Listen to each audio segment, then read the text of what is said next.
Like, subscribe, and turn on notification for more amazing video. Respect! Lonely human miner finds an alien girl hanging from a pole with a sign, "The Baron never forgives." The harsh winds of Proxima 4 howled across the barren wasteland, carrying dust that could strip paint from a shuttle hull.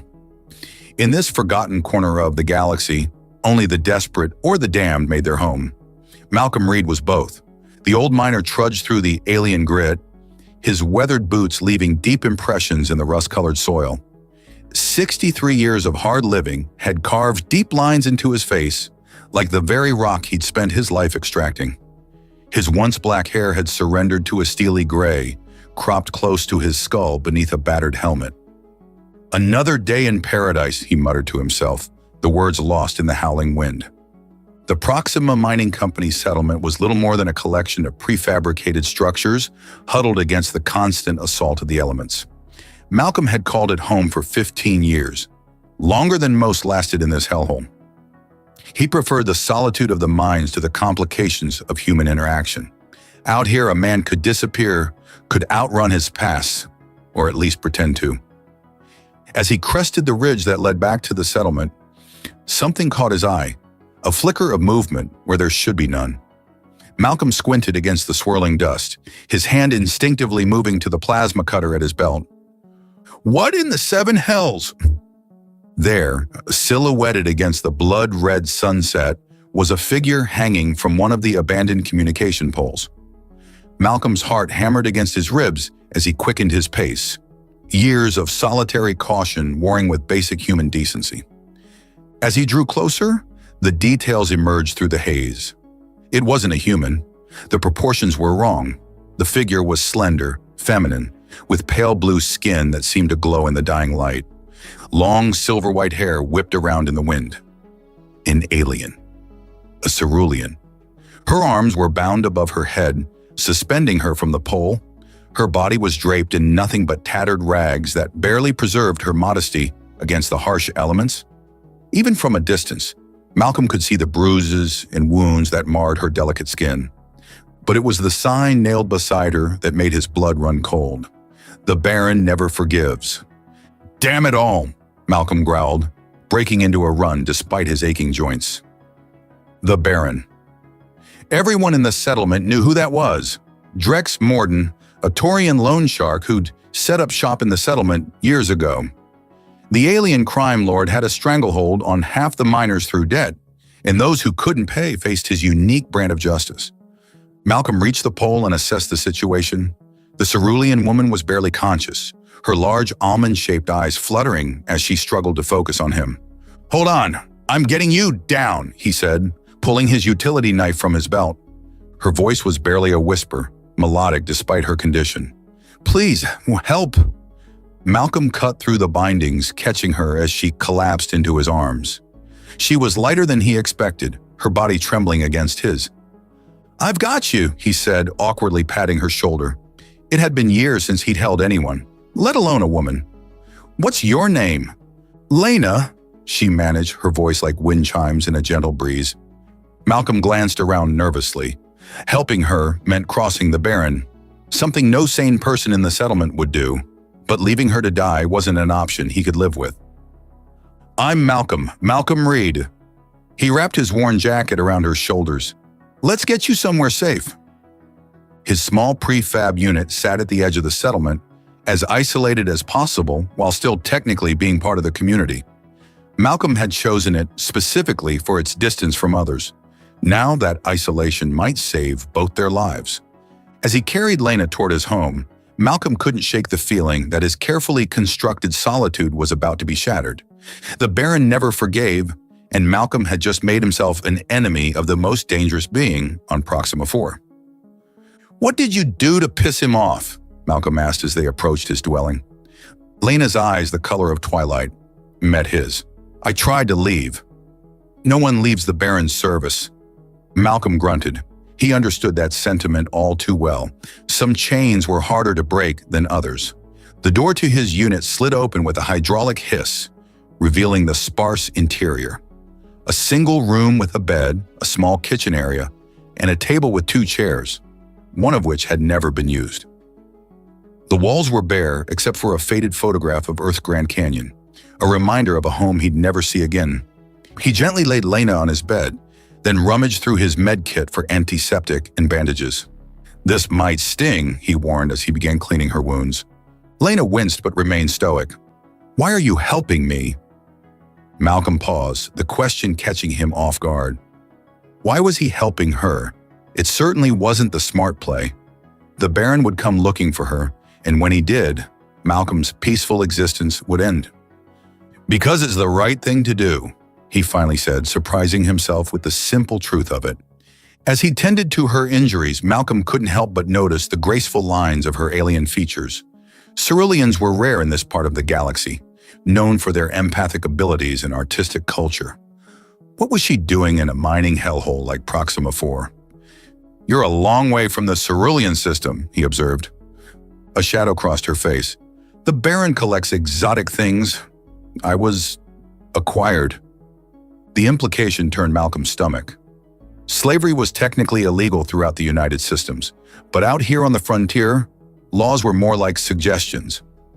"Well, you're not his property anymore," Malcolm said firmly, finishing the bandaging. "You can stay here until you're healed up. Then we'll figure out what to do next." Lena's eyes widened. "You don't understand. He'll come for me.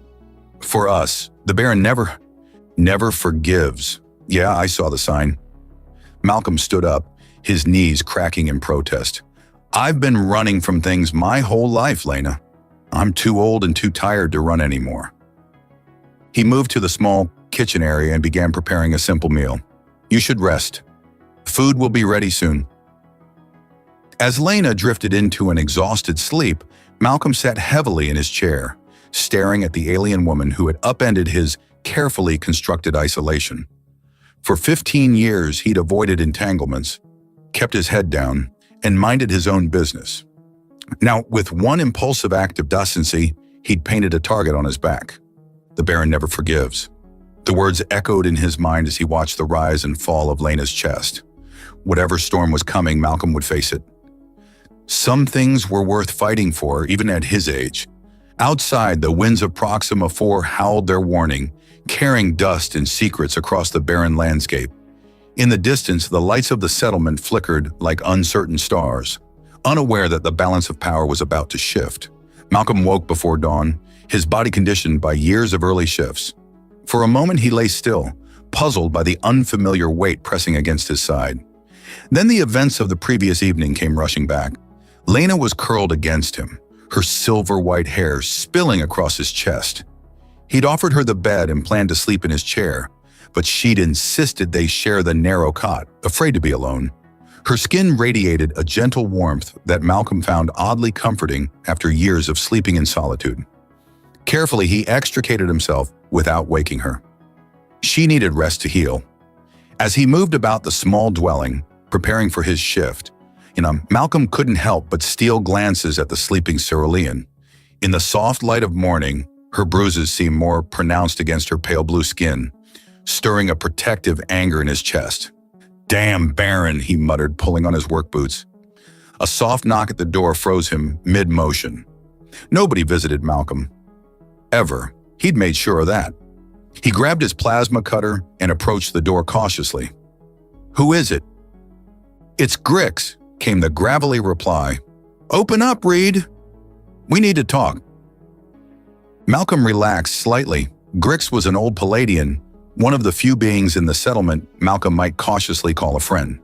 They'd worked the same section of mine for years, watching each other's backs when the tunnels got dicey. He opened the door just enough to slip outside, blocking any view of his interior.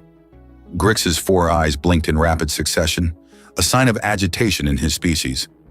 "You've stepped in it now, human," Grix rumbled, his rocky skin catching the early morning light. "The Baron's men are tearing apart the settlement looking for his property." Malcolm's jaw tightened. "She's not property." "Tell that to the Taurian," Grix's lower eyes narrowed. "They've been asking questions, offering rewards for information. It won't be long before someone points them this way." "Let them come," Malcolm said, though his hand tightened on the plasma cutter. Grix made a sound like stones grinding together, a Palladian laugh. Still the stubborn human. I admire your species' backbone, but this isn't a fight you can win alone. I'm not asking anyone to fight for me. Good, because I'm not offering. Grix leaned closer. But I am offering to help you hide her. My dwelling has a storage compartment beneath the floor. The Baron's men have already searched my place. They won't come back. Malcolm studied his alien friend, surprised by the offer. Why would you risk it?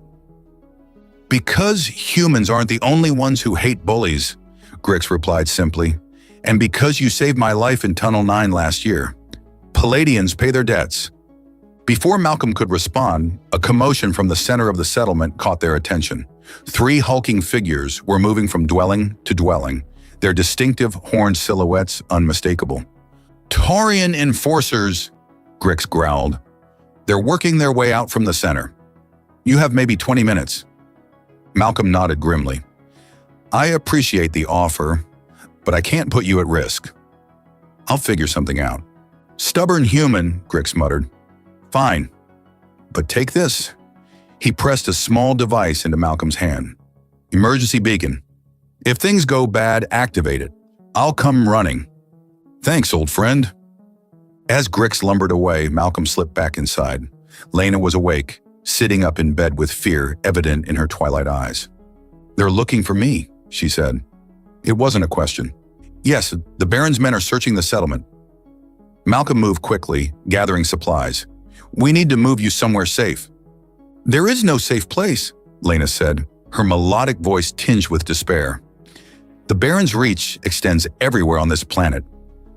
Malcolm paused, struck by a sudden idea. Not everywhere. He helped Lena to her feet, noting how she winced at the movement. Can you walk? She nodded, determination replacing fear. I can do whatever I must. Malcolm grabbed his emergency pack, water, rations, basic medical supplies, and slung it over his shoulder. There's an abandoned section of the mine. Collapse 3 years ago made it too unstable for operations, but I know a way in.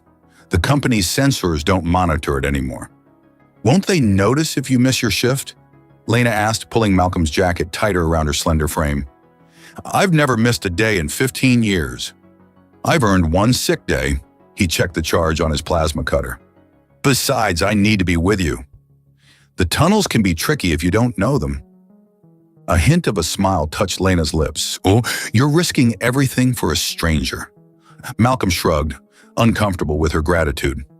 Let's just say I know what it's like to be hunted. He led her to the back of his dwelling where a maintenance panel concealed an emergency exit, standard in all prefab units, though most residents forgot they existed.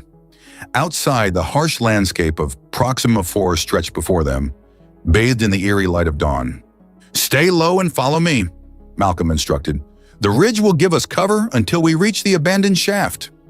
As they moved through the alien terrain, Malcolm found himself acutely aware of Lena's presence behind him. Her footsteps were nearly silent, her movements graceful despite her injuries. There was something almost ethereal about her, so at odds with the brutal reality of the mining settlement.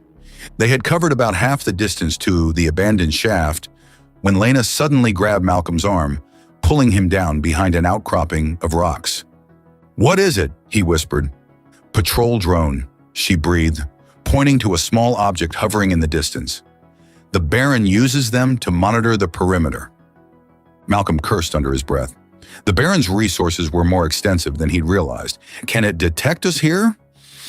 Its sensors are primarily visual. If we remain still, it may pass us by. They huddled together behind the rocks, barely breathing as the drone made its sweep. Malcolm was intensely conscious of Lena pressed against him, her scent reminiscent of something like lavender, but with an alien undertone he couldn't place. After what seemed an eternity, the drone continued its patrol route, moving away from their position. That was close, Malcolm muttered. Lena's twilight eyes met his. This is only the beginning, Malcolm read. The Baron will never stop hunting me. Her hand found his, her touch sending an unexpected warmth through his weathered body. There's still time for you to return me to him. Save yourself. Malcolm squeezed her hand gently. Not a chance. Now come on. We've got a mine to reach before those Taurian goons figure out we've flown the coop. As they resumed their trek across the harsh landscape, Malcolm couldn't shake the feeling that his life had irrevocably changed. After 15 years of careful isolation, he was now a fugitive alongside a mysterious alien woman he barely knew. Yet somehow it felt right, like he was finally doing something that mattered. The abandoned mine shaft loomed ahead, a dark mouth in the face of the ridge. Safety, at least for now. But Malcolm harbored no illusions. This was just the beginning of their troubles. The abandoned mine shaft provided a welcome respite from the harsh Proxima 4 environment. Malcolm led Lena through a series of narrow tunnels, the beam from his helmet lamp cutting through darkness untouched for years. The air was stale but breathable, with a distinctive mineral scent that had become as familiar to Malcolm as his own heartbeat. Not much further, he assured her, noting how she favored her left side. Her injuries were healing, but not fast enough. They emerged into a larger chamber where the ceiling had partially collapsed, creating a natural alcove sheltered from the main tunnel. Malcolm had discovered this place during the initial surveys, before the company deemed the area too unstable for profitable extraction. "Home sweet home," he said, setting down his pack. "At least for now." Lena looked around, her twilight eyes adjusting quickly to the dim light. "You know these tunnels well." "I should. Spent more time down here than up there." Malcolm began unpacking supplies, laying out a thermal blanket on the relatively smooth section of floor. "Sit. Rest. You need to conserve your strength." She obeyed, watching him with curious intensity as he set up a small portable heater. The soft blue glow illuminated her features, highlighting the elegant contours of her face. "You're different from the other humans in the settlement," she observed. Malcolm snorted. "Not hard to be. Most of them are either company drones or desperate souls running from something." "And which are you, Malcolm Reed?" He paused, caught by the directness of her question. For a moment, he considered deflecting, as he had for 15 years whenever anyone got too curious about his past. But something in Lena's gaze made him reconsider. "I guess I'm one of the runners," he admitted, sitting down across from her, "though I prefer to think of it as a strategic retreat." "What were you retreating from?" Malcolm sighed, feeling the weight of memories long suppressed. "I was a military man. United Earth Special Forces, saw action in the Orion conflict, the Procyon dispute, 23 years of service." Lena's eyes widened. "You were a warrior." "I was a soldier," he corrected. "There's a difference. At least, there's supposed to be." He fell silent, lost in recollection. The heat from the portable unit created a small pocket of warmth in the otherwise cool chamber, a physical comfort that contrasted with the emotional discomfort of revisiting his past. "What happened?" Lena prompted gently. Malcolm met her gaze. "My last mission. We were sent to extract a high-value target from a contested settlement on Rigel 7. Intelligence said he was developing biological weapons. My team was ordered to eliminate everyone in the compound." He paused, his weathered hands clenching involuntarily.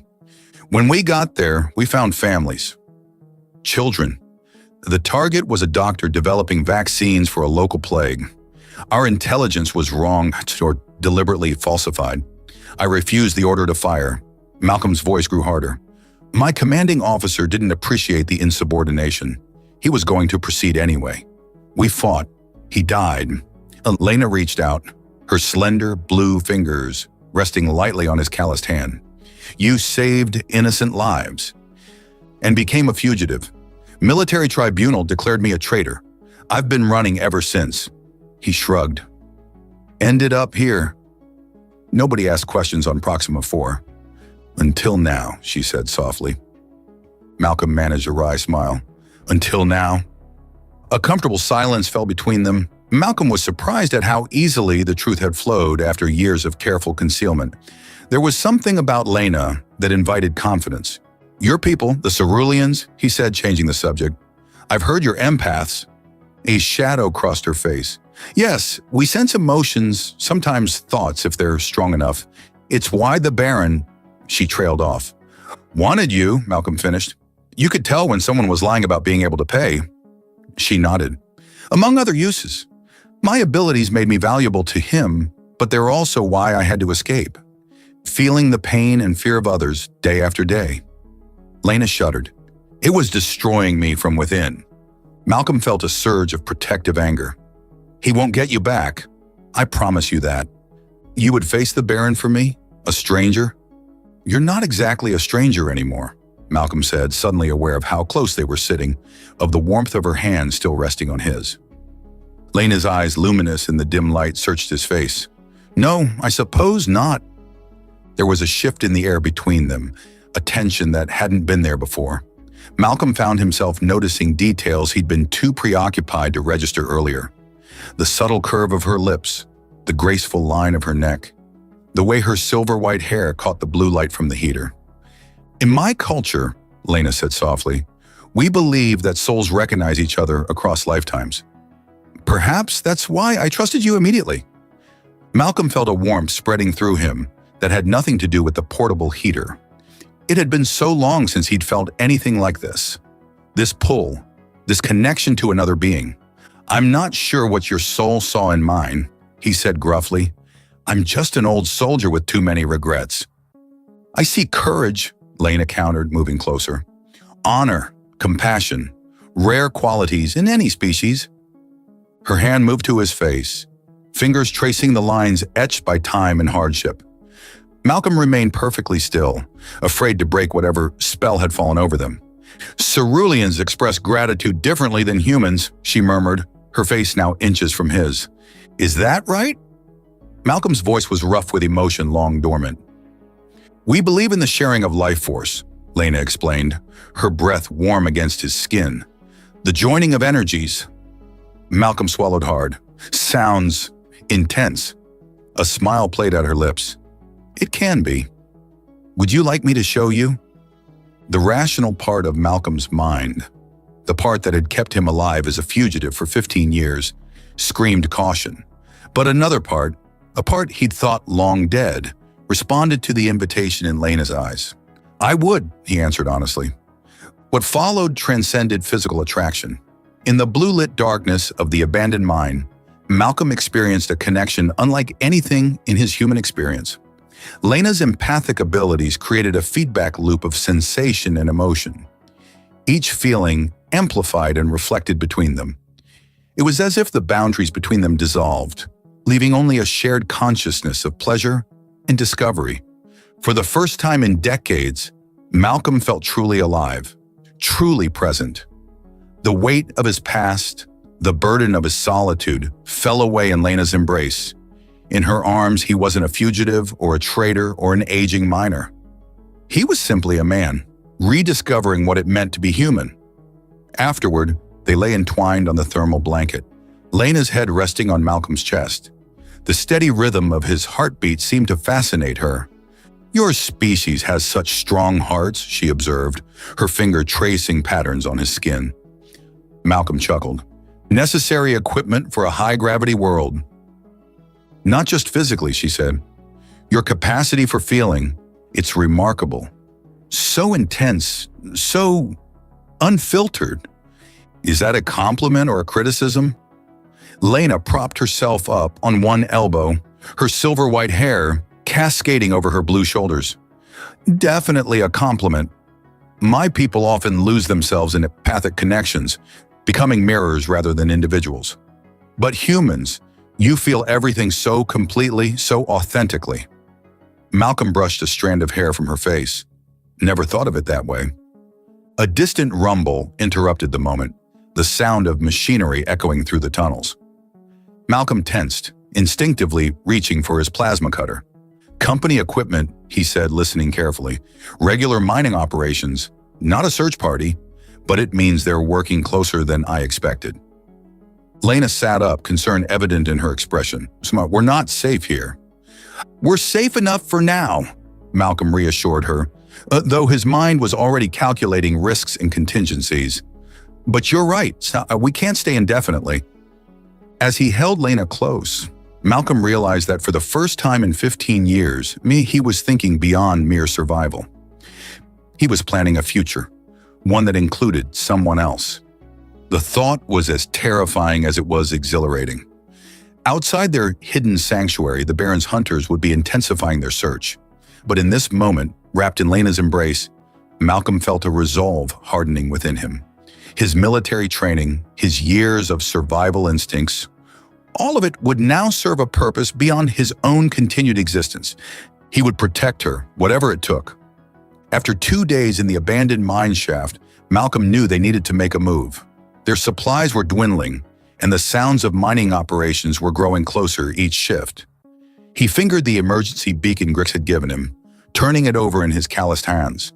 "You're going to use it," Lena observed, not a question but a statement. She sat cross-legged on the thermal blanket, her silver-white hair braided to keep it from the mine dust. Even in these harsh conditions, she maintained a grace that fascinated Malcolm. "Don't have much choice," he admitted. "We can't stay here, and we can't go back to the settlement without help." Lena moved behind him, her slender blue arms encircling his waist. The casual intimacy of the gesture still surprised him. How quickly they had fallen into this comfortable rhythm together, as if they'd known each other for years instead of days. "Your friend Grick," she said, resting her chin on his shoulder. "You trust him?" "As much as I trust anyone," Malcolm replied. "Palladians have their own code. Once they consider a debt owed, they'll move mountains to repay it. And he believes he owes you." Malcolm nodded. "Saved him from a tunnel collapse last year. Nearly got crushed myself in the process." "Always the hero," Lena murmured, pressing a kiss to his weathered cheek. Malcolm snorted. "Hardly. Just doing what needed doing. That's what makes you different," she insisted. Most beings in this settlement would have walked past me hanging on that pole. You didn't." He turned to face her, struck again by the luminous quality of her twilight eyes. "Couldn't leave you there. Simple as that." Their lips met in a gentle kiss that quickly deepened. Malcolm marveled at how responsive she was to his touch, how her empathic abilities seemed to anticipate his desires before he fully formed them himself. Their connection had only grown stronger since their first intimate encounter, each subsequent joining more profound than the last. Later, as they lay entwined on the thermal blanket, Malcolm activated the beacon. A soft pulse confirmed the signal was transmitting. "Now we wait," he said, pulling Lena closer against the chill of the mine. They didn't wait long. Within hours, a subtle disturbance in the air currents signaled someone's approach. Malcolm grabbed his plasma cutter, positioning himself between the tunnel entrance and Lena. "Easy, human," came Grix's familiar gravelly voice. "It's just me. And friends." The Palladian emerged into the chamber, his rocky skin catching the blue light from the heater. Behind him came 2 other figures, a spindly Arcturian with 4 arms and compound eyes, and a hulking Danebian whose thick hide was covered in intricate tattoos. "This is Nyx," Grix indicated the Arcturian, "and Corva." The Danebian nodded. "They hate the Baron as much as you do." Malcolm lowered his weapon, but remained wary. "How'd you find us?" "Your beacon has a directional signal," Grix explained, "and I know these tunnels almost as well as you do." Nyx stepped forward, his compound eyes reflecting the light in prismatic patterns. "The Baron's men tore apart your dwelling," he said, his voice a high-pitched chittering. "They're offering 10,000 credits for information leading to your capture, dead or alive." "Mostly dead," Corva added, her deep voice rumbling through the chamber. Malcolm exchanged a glance with Lena. "Sounds like we've made an impression." "More than you know," Grix said. "Word's spreading through the settlement. The human who defied the Baron. Some are calling you crazy. Others," he paused, "are calling you inspiration." "I'm no revolutionary," Malcolm protested. "Maybe not," Corva interjected, "but you've given people hope. The Barons ruled through fear for too long." Nyx's antennae twitched excitedly. "There are others who want to help. Miners, service workers, even some of the company's security who are tired of the Baron's bribes and threats." Malcolm ran a hand through his short-cropped gray hair. "I appreciate the sentiment, but what we need is a way off this rock. The Baron's reach is too long here." "That's why we came," Grix said. "Supply ship docks tomorrow at 0600. It's our best chance." "The Baron will have his men watching the docks," Lena pointed out. Corva's tattooed face split in what might have been a smile. "That's where the rest of us come in. Distraction. A coordinated series of incidents," Nyx elaborated, his chittering taking on an almost gleeful quality. "Nothing too destructive, but enough to spread the Baron's forces thin. Malcolm considered the plan. It was risky, but with the right timing, it might work. And you're all willing to put yourselves on the line for us? Why? Grix's 4 eyes blinked in sequence. Not just for you, for ourselves. The Baron's stranglehold on this settlement affects everyone. Your defiance has shown that he's not invincible. Besides, Corva added, humans aren't the only species with a sense of justice. Malcolm felt Lena's hand slip into his, a silent show of support. He squeezed it gently before addressing the group. All right, if we're doing this, we need to be smart about it. I wasn't special forces for nothing. He knelt down, using his finger to draw a rough map of the settlement in the mine dust. Let's talk specifics. For the next hour, they planned their escape. Nix would coordinate communications between resistance members using modified mining equipment. Corva and several other Denibians would create the primary distraction at the processing plant. Nothing damaging enough to harm production, but sufficient to draw security. Grix would secure their path to the docking bay where the supply ship would land. The ship's captain is a Rigelian named Tarn, Grix explained. He's no friend of the Baron. I've arranged passage for you both, but it'll cost everything you've saved. Malcolm nodded grimly. 15 years of careful frugality, gone in an instant. But what good was a nest egg if you weren't alive to spend it? Worth every credit, he said. As their new allies prepared to leave, Lena approached them, her twilight eyes solemn. I sense your courage, she said, her melodic voice carrying in the chamber. And your fear. I want you to know that among my people, to risk oneself for another's freedom is considered the highest form of honor. The aliens seemed moved by her words, even Corva's stoic expression softening slightly. The Baron never forgives, Nix chittered, but neither do we forget those who help us. After they departed, Malcolm and Lena began gathering their meager possessions. Tomorrow would determine everything, freedom or capture, life or death. Are you afraid? Lena asked as they prepared for their final night in the mine. Malcolm considered the question. Not of dying. Been ready for that since Rigel 7. He pulled her close, breathing in her alien scent that had become so familiar, so necessary. But I am afraid of losing this. Losing you. Just when I found something worth living for again. Lena's eyes shimmered with emotion. In my culture, we have a belief. When two souls connect as deeply as ours have, they remain joined across time and space. Whatever happens tomorrow, Malcolm Reed, we are bound together now. As they settled down for the night, Malcolm found himself hoping, truly hoping, for the first time in 15 years, not just for survival, but for a future with Lena, somewhere far from Proxima 4 and the Baron's reach. Tomorrow would tell if such hopes were foolish or founded, but tonight, in the quiet darkness of the abandoned mine, with Lena's warmth beside him, Malcolm allowed himself to dream. Dawn on Proxima 4 arrived with the planet's characteristic blood-red haze filtering through the atmosphere. Malcolm and Lena emerged from the abandoned mineshaft cautiously, every sense alert for danger.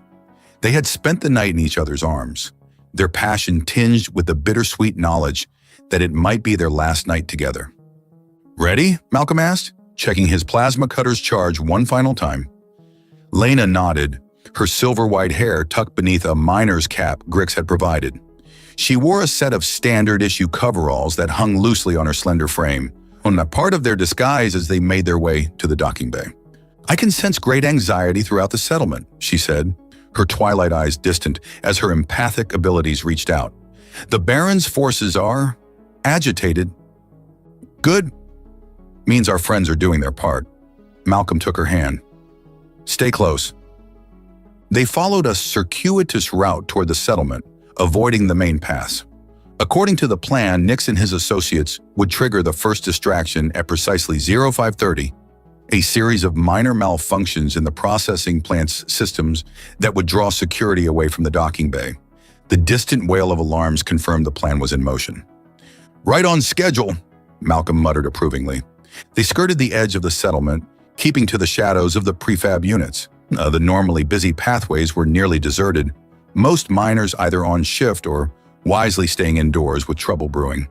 As they approached the central plaza, A massive explosion rocked the ground beneath their feet.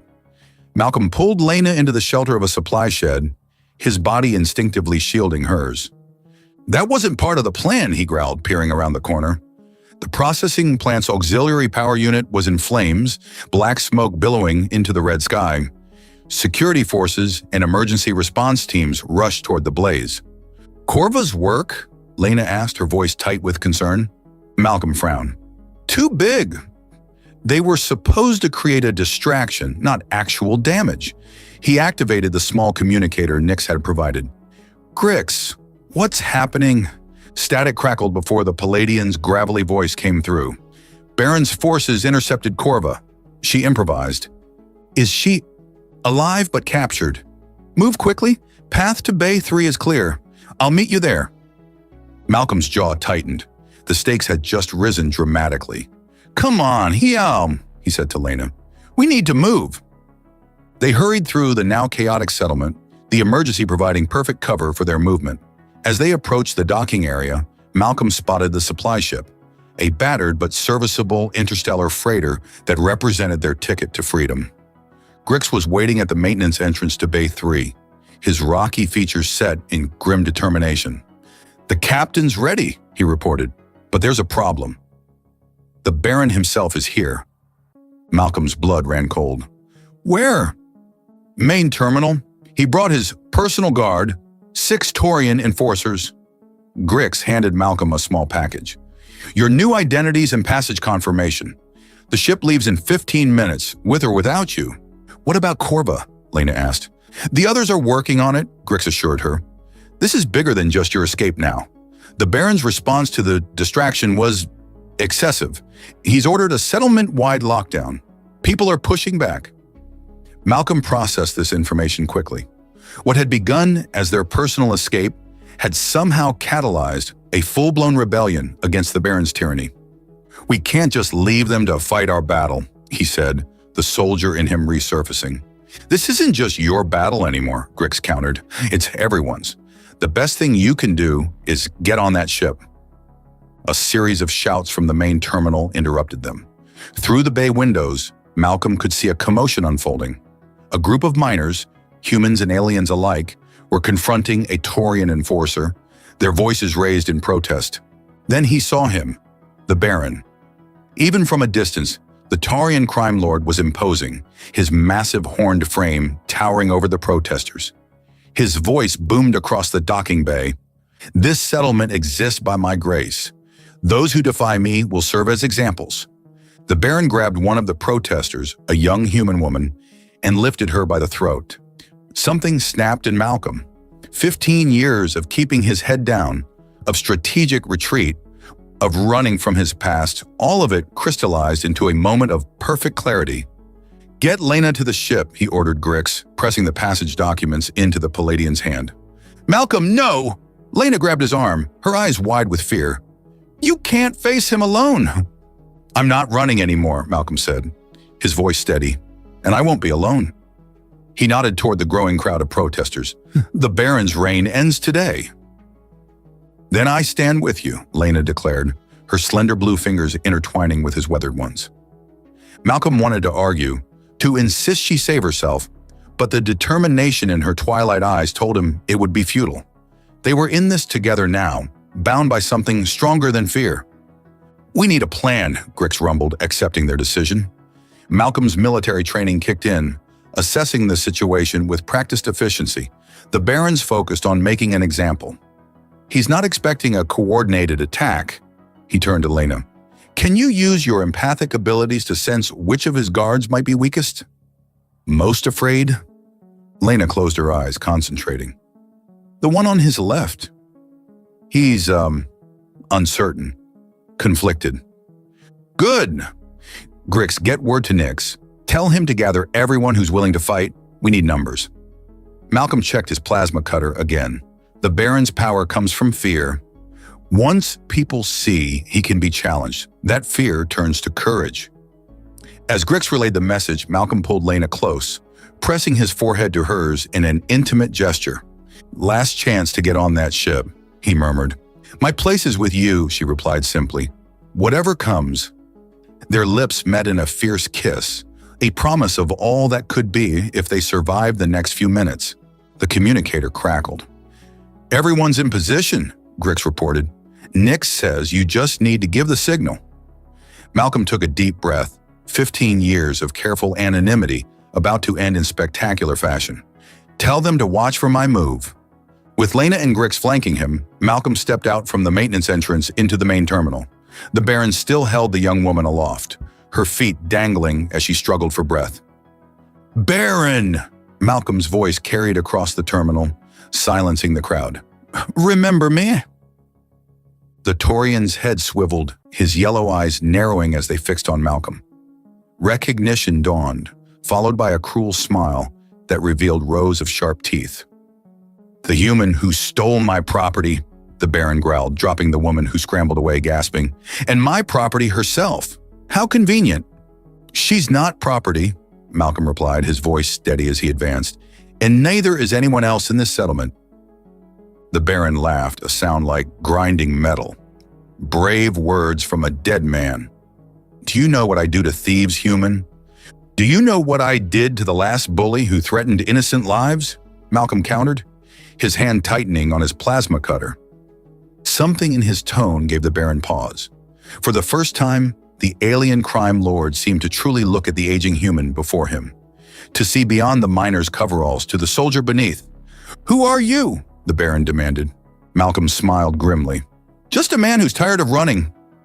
With that, he raised his plasma cutter and fired, not at the Baron, but at the sprinkler system above the Taurian's head. Water rained down, creating instant chaos and providing the signal the resistance had been waiting for. From all sides, miners and settlement workers surged forward. The Baron's guards found themselves surrounded, outnumbered by determined faces, no longer cowed by fear. The battle for Proxima 4 had begun. Chaos erupted in the docking terminal. The Baron roared in fury as water cascaded down, drenching his horned head and expensive garments. His personal guards moved to protect him, forming a defensive circle, but they were quickly overwhelmed by the sheer number of miners and settlement workers who surged forward from all directions. Malcolm advanced steadily, his plasma cutter held at the ready. Years of military training took over, his movements precise and confident despite his age. Beside him, Lena moved with fluid grace, her empathic abilities allowing her to anticipate attacks before they came. "The human thinks he can challenge me?" the Baron bellowed, drawing a wicked-looking energy weapon from his belt. "I've crushed rebellions before." "Not like this one," Malcolm replied calmly. "Not against people with nothing left to lose." All around them, the battle raged. Grix was a force of nature, his rocky form absorbing blows that would have felled others. Nix darted between combatants, his four arms wielding improvised weapons with deadly efficiency. Even the ship's captain, a grizzled Rigelian named Tarn, had joined the fray, his crew backing him up with mining tools and cargo hooks. The Baron fired his weapon, the energy blast narrowly missing Malcolm's head. The old soldier didn't flinch, continuing his advance with the steady determination that had once made him one of Earth's finest. "Your reign ends today," Malcolm stated, not as a threat but as a simple fact. Something flickered in the Baron's yellow eyes, an emotion Malcolm recognized from countless battlefields. Fear. For all his bluster and cruelty, the Baron had never faced true resistance, had never been challenged by those he oppressed. "Kill them all," the Baron ordered his remaining guards, but his voice lacked conviction. One guard hesitated, the one Lena had identified as conflicted. In that moment of indecision, Corva, who had broken free in the commotion, tackled him from behind. The other guards found themselves surrounded, outmatched by the determined settlers fighting for their freedom. The Baron, seeing his protection crumbling, made a desperate lunge at Malcolm, his massive form barreling forward with surprising speed. Malcolm sidestepped, using the Taurian's momentum against him, a move he'd learned decades ago in close-quarters combat training. The Baron stumbled off balance, and Malcolm delivered a precise strike with the butt of his plasma cutter to the base of the alien skull. Not enough to kill, but sufficient to stun. The massive Taurian crashed to the floor, his weapon skittering across the terminal. A hush fell over the crowd as Malcolm stood over the fallen Baron. The Taurian crime lord looked up, his yellow eyes wide with disbelief. "What are you waiting for?" the Baron growled. "Finish it!" Malcolm considered the alien at his feet. It would be easy. One quick blast from his plasma cutter and the Baron's reign of terror would end permanently. After all the suffering he'd caused, few would question such justice. "That's not who I am," Malcolm said finally, lowering his weapon. "And it's not who these people are." He turned to the gathered crowd. "The Baron ruled through fear and cruelty. If we execute him, we become what we fought against." Murmurs of agreement rippled through the assembly. Even those who had suffered most under the Baron's rule seemed to recognize the wisdom in Malcolm's words. "What then?" asked Nix, his compound eyes reflecting the terminal lights in prismatic patterns. "Justice," Malcolm replied. "A trial. Let him face the consequences of his actions according to law, not vengeance." The Baron was secured by several miners, his wrists bound with mining cable. His once fearsome presence now diminished. He seemed almost pathetic, a bully exposed for the coward he truly was. As the immediate danger passed, the reality of what they had accomplished began to sink in. The settlement was free. For the first time in years, its residents could determine their own fate. "What happens now?" someone asked. All eyes turned to Malcolm, the reluctant hero who had catalyzed their liberation. He shifted uncomfortably under their expectant gazes. "That's for you to decide," he said. "Form a council. Elect leaders. Build something better than what you had before." "And you?" Grix rumbled, his four eyes blinking in sequence. "Will you lead us?" Malcolm looked at Lena, her twilight eyes meeting his with understanding. He took her hand, feeling the delicate blue fingers intertwine with his weathered ones. "No," he said gently. "My path lies elsewhere." A murmur of disappointment ran through the crowd, but Corva stepped forward, her tattooed face solemn. "The human has given us our freedom," she declared in her deep voice. "We cannot ask more of him." Captain Tarn cleared his throat. "My ship still leaves in 10 minutes. Anyone with passage is welcome aboard." Malcolm nodded gratefully to the Regalian. "We'll be there." As the crowd dispersed, beginning the work of securing the settlement and organizing their new freedom, Malcolm, Lena, and their closest allies gathered near the maintenance entrance. "You could stay," Grix said. "Help build what you started." Malcolm shook his head. "I've been running for 15 years. It's time I stopped running and started living." He glanced at Lena with a smile. "We both deserved that chance." "Where will you go?" Nix chittered curiously. "Rigel 3, Captain Tarn interjected. "My home port. Beautiful place. Good mix of species. No questions asked about your past." He winked one of his three eyes. "Perfect for a fresh start." "Sounds ideal," Malcolm agreed. They said their goodbyes quickly. There wasn't time for lengthy farewells. Grix, Nix, and Corva would form the core of the settlement's new leadership, along with representatives from each species. "The Baron never forgives," Corva said, echoing the ominous sign that had started everything. "But we will never forget what you've done for us." As Malcolm and Lena boarded the supply ship, the captain showed them to a small but comfortable cabin. "It's not luxury," Tarn apologized, "but it's private." "It's perfect," Lena assured him. Once alone, Malcolm pulled Lena into his arms, the tension of the past days finally releasing. She melted against him, her slender form fitting perfectly against his sturdy frame. "I can't believe we made it," he murmured into her silver white hair. "I never doubted," she replied, her melodic voice vibrating against his chest. "From the moment you cut me down from that pole, I knew you were different." The ship's engines rumbled to life beneath them, the vibration a promise of departure, of escape, of new beginnings. "What happens now?" Malcolm asked, echoing the question from the terminal, but with a different meaning entirely. Lena's twilight eyes sparkled with mischief and promise. "Now, Malcolm Reed, we live. Together." Their lips met in a kiss that held all the passion of their previous encounters, but with something new added, hope. No longer were they fugitives stealing moments of connection in a mineshaft. They were partners embarking on a future neither had dared imagine just days ago. As the ship lifted off from Proxima 4, leaving behind the red dust and harsh landscape, Malcolm gazed out the small viewport at the settlement below. Already changes were visible. The Baron's gaudy residence was being converted into a community center. the processing plant's operations resuming under new management. One act of kindness, Lena observed, following his gaze. Look at what it created. Malcolm pulled her closer. I was just doing what needed doing. That's what makes humans remarkable, she said, her fingers tracing the lines of his weathered face. You see someone in need, and you act. No calculations, no hesitation. Just humanity. The settlement disappeared from view as the ship angled toward the stars. Malcolm felt a weight lifting from his shoulders, the burden of his past, of his years in hiding, of his carefully maintained isolation. In its place was something he had almost forgotten. Contentment. Later, as they lay entwined in the narrow bunk, their bodies cooling from the passionate affirmation of their survival and future, Malcolm marveled at the turn his life had taken. From a lonely miner avoiding human connection to a man in love, from a fugitive to a hero, from existing to truly living.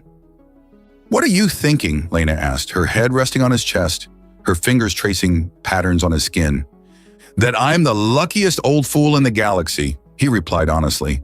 She laughed, the sound like wind chimes in a gentle breeze. Age is just a number, Malcolm Reed. Your spirit is younger than most beings I've encountered. Is that a cerulean compliment? It's a universal truth. She propped herself up on one elbow, her silver-white hair cascading over her blue shoulders. You humans have such capacity for renewal, for beginning again. It's inspiring. Malcolm brushed a strand of hair from her face, marveling at the softness of her skin. We'll begin again on Rigel 3. Together. Together, she agreed, sealing the promise with a kiss. As the ship carried them toward their new life, Malcolm reflected on the strange twist of fate that had brought them together. A lonely old human male miner and a humanoid alien girl hanging from a pole with a sign, "The Baron never forgives." The Baron might never forgive, but Malcolm had found something far more powerful, the capacity to care, to fight for what was right, and to love again when he thought that part of his life was over. As Lena drifted to sleep in his arms, Malcolm gazed at the stars streaking past their viewport. For the first time in 15 years, he looked forward to tomorrow,